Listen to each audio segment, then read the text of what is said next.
Health disparities disproportionately affect communities of color. For Black women, pregnancy can be a scary time. They are 2 to 3 times more likely to die during pregnancy and childbirth. Back in July, our Facing Race team revealed how local moms were taking control of their birth stories to protect their bodies, births, and babies. Tonight, King 5 Shante Sumter checks back in with one of those moms who encountered unexpected challenges. Come on, say the affirmations. I look fly, yes. A network of moms supporting each other through movement. I look fly, I look good. This space was created for them to be free, Moms having fun. to heal, and bond with their babies. It gets your brain not focused on just the baby. Like, you can just be with your baby, which is the fun aspect, and just be able to do something and not, are they growing properly? Are they eating properly? Is their diaper wet? Touch my swag, wish you could. Instead, Aspen Struthers can focus on the positive affirmations. Hey, go mamas. Keisha Credit created the Baby Carriers and Friends dance class to support new moms. To have a whole room full of people, I was just like, we partying, we dancing, and it's just up from here. The more the merrier. Like, if this many people need to come to this space and we all gonna heal together, then that's more energy. Hey, it works for me. So that's the baby's profile. You may remember Keisha from our Facing Race story in July about how Black women were 2 to 3 times more likely to die during pregnancy and childbirth.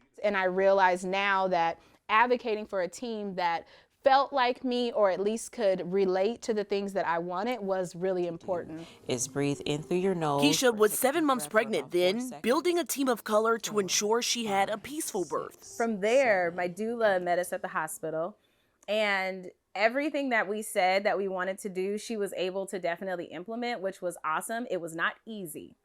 There was a lot of pushback. Keisha said that pushback came about 50 hours into labor. And I said, if I push, I think my body's already gone too far. Like, I'm a little scared to push. I think like I'm gonna have a stroke or something like that. And so I said, no, I'm gonna need to take a nap. And the doctor was like, a nap? And I was like, yeah, I need to take a little nap or something. Keisha's doula and her partner Adama were able to advocate for that nap. After 62 hours of labor, Serene was born. There's just a lot of intimidation in the medical field. Women don't feel empowered enough to say or to feel like they can actually have a voice and speak back. With my doula, I was like, she got my back. We're good. But as the new parents prepared to take Serene home, a frightening health scare for Keisha came up. And so she explains to me, she's like, you know, this is something of preeclampsia, and she explains like what this is. And it was so emotional because I had heard about it, but I never heard about it post having the actual baby. Dr. Patricia Iguatu is a family medicine physician with Kaiser Permanente. She says typically preeclampsia is diagnosed during the pregnancy, but after giving birth, moms can still deal with pregnancy complications. When you think about preeclampsia, it's a combination of different symptoms. So you can have elevated blood pressure, so hypertension, and then you can also have like protein spilling out into your urine, so causing kidney damage.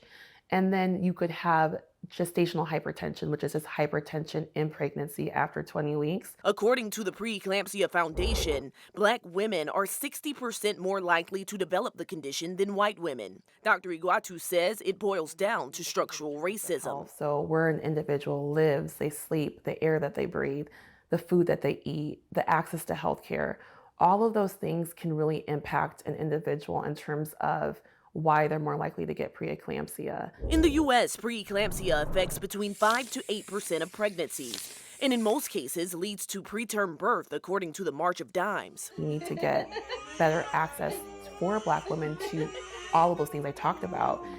Unfortunately, it makes it really, I think it's really hard, and that's a lot of pressure on an individual to try to figure out how do you fix all of those things. And then the crazy thing is when I start talking about it on social media, the amount of moms that were like, girl, literally, this happened to me. It was so scary. I had no idea. I didn't know what this was, like all of the things.